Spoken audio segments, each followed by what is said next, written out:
สบายดีแหละสวัสดีพ่อแม่พี่น้องสู่คู่สู่คนมื้อนี้ได้เมนูตำข้าวปุ้นพี่น้องตำข้าวปุ้นแซ่บๆพี่น้องเผ็ดๆสวงหวะกับยามเที่ยงๆพี่น้องเดี๋ยวแกงง่วงอีกแล้วพี่น้องแล้วก็ได้พักมาพี่น้องพักเฮาก็ได้หลายอยู่มื้อนี้มีผักสลัดกับผักบุ้งนี่พี่น้องหรือว่าผักบุ้งนั่นแหละน้ำลายแตกพี่น้องมาแซ่บๆนำกันทุกคนกินอยู่ในห้องมื้อนี้ใส่เบิ่งก่อนนะคือว่าขึ้นยากแท้ตำข้าวปุ้นอีกตำใส่ปูเนี่ยพี่น้องปูสดนาครับมาแซ่บๆนำกันทุกคนยังเป็นเที่ยงอย่าอะไรพี่น้องบัวหลายน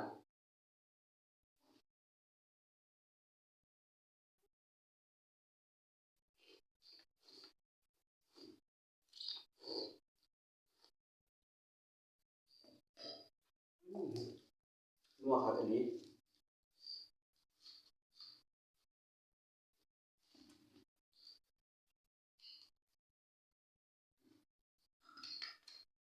บัวหลายมันจะยาวพี่น้อง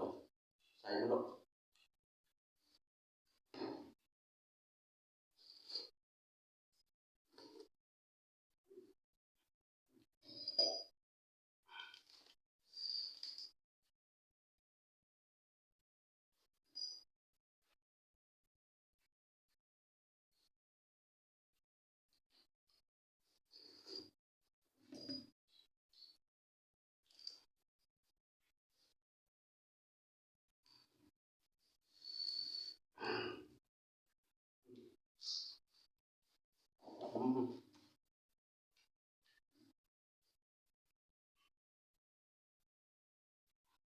ครับ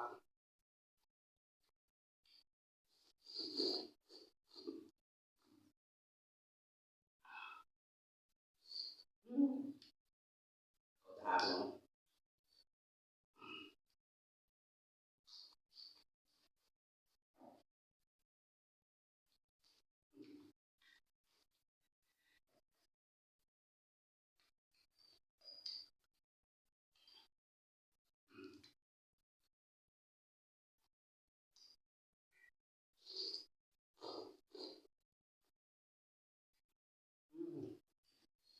อีหลี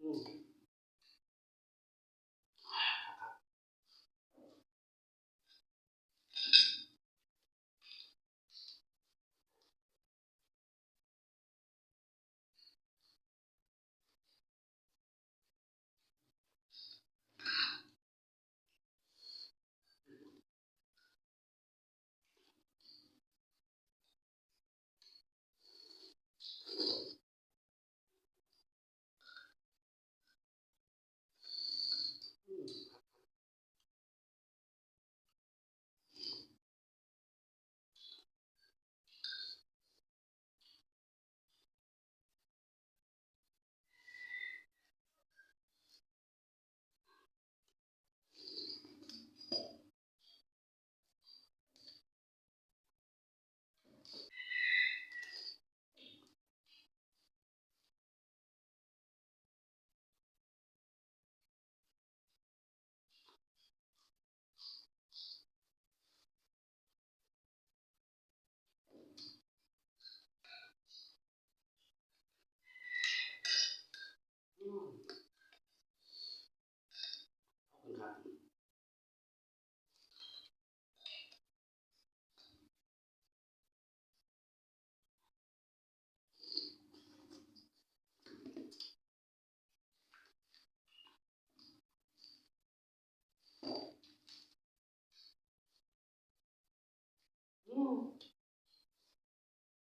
ครับเนาะ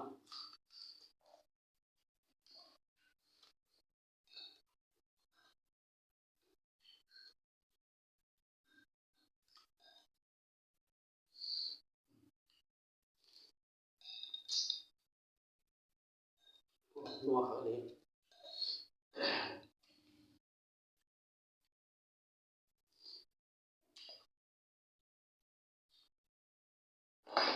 คลิปนี้เอาสำหรับก่อนพี่น้องขอบคุณหลายๆที่ว่าเขามาเบิ่งรับชม